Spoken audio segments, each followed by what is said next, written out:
Last week I saw a man here at the clinic who arrived absolutely terrified.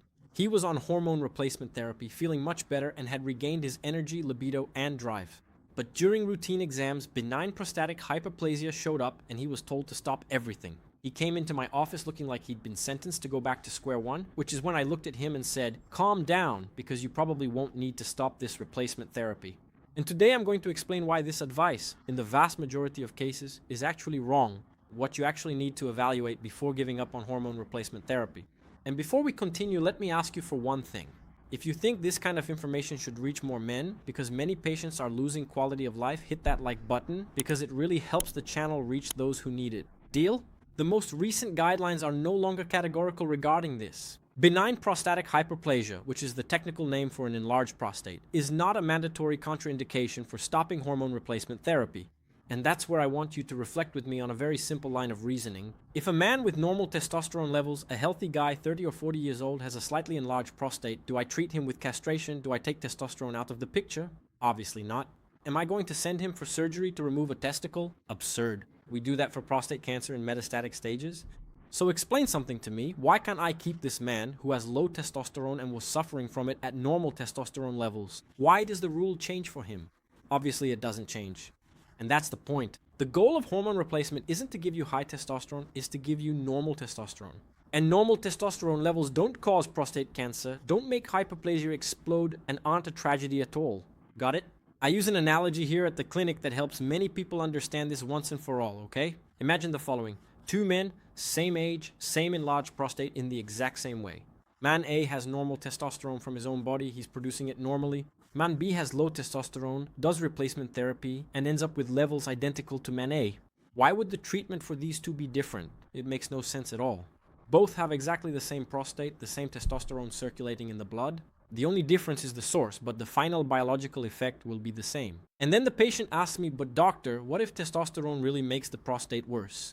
And that's where the most important part of this video comes in, so stay with me here in this video.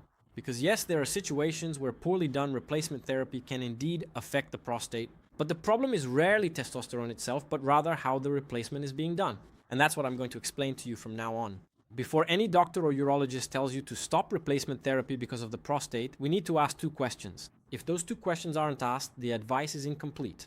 First one, do you have symptoms? Because if no one has ever asked about symptoms of benign prostatic hyperplasia, something is wrong. And maybe no one has ever said this before. A patient with prostatic hyperplasia won't always have symptoms, and a patient without symptoms, in the vast majority of cases, doesn't need any treatment at all. The size of the prostate, it's secondary. Yeah, this is information that sometimes confuses patients a bit, but what matters for treatment isn't how much the prostate has grown, it's how much it's bothering you and how much it's affecting your urine, sleep, bladder, the organs involved in the urination process. Second question, how is the replacement being done? This is where the key to everything lies, because hormone replacement isn't all the same. Some people take one type, some take another, some do it at 1 week intervals, others at 3 month intervals. All of this will change the dynamics, and each of these ways affects the body in a completely different way. And let's go, I'll show you this, how we handle this issue of hormone replacement. And by the way, let me take a quick break to ask you something. Who here has heard from a doctor that they needed to treat their prostate just because of its size without having any symptoms? Comment below if this has happened to you and if you want me to make a video just about this, explaining that prostate size isn't the most important factor in deciding on treatment. Write in the comments, I want the size video. If I see a lot of people asking, this will be the next video here on the channel. Deal? Let's get to the most important part from now on. Pay close attention here because this is what I explain most in the office. This is gold. There's a concept called the supraphysiological level of testosterone. Supraphysiological is just a technical word that means a level higher than your body would naturally have, above normal. And that's what can affect the prostate, not the testosterone itself. To help you understand, imagine a roller coaster. You're down there, in line, everything's calm. Then the car starts to go up, it goes up, up, up, reaches the peak at the top and goes down at an absurd speed and goes right to the bottom. It goes up again, it goes down again. This is a testosterone curve for someone who does replacements with some formulations on the market or wrong intervals. Absurd peaks at the beginning and deep drops at the end. And that's where the problem lies. Those peaks at the top, those moments of very high testosterone which last 2, 3, 5 days after the application, they can, yes, lead to irritation and accelerate hyperplasia. But there's a very interesting detail. These peaks almost never show up in tests. Why? Because the patient usually takes a testosterone test when in the valley down there, when the level is way down, about to take the next dose. His test comes back normal or even low. The doctor says, look, the testosterone is okay, but the prostate has grown, so it's the replacement. Let's stop. Be careful with this replacement. This is the most common error in reasoning I see, because what increased the prostate wasn't the testosterone that showed up in the test, it was the testosterone that didn't show up. The peak that was back there and wasn't measured. Ah, doctor, but then how do I know if I'm taking it wrong?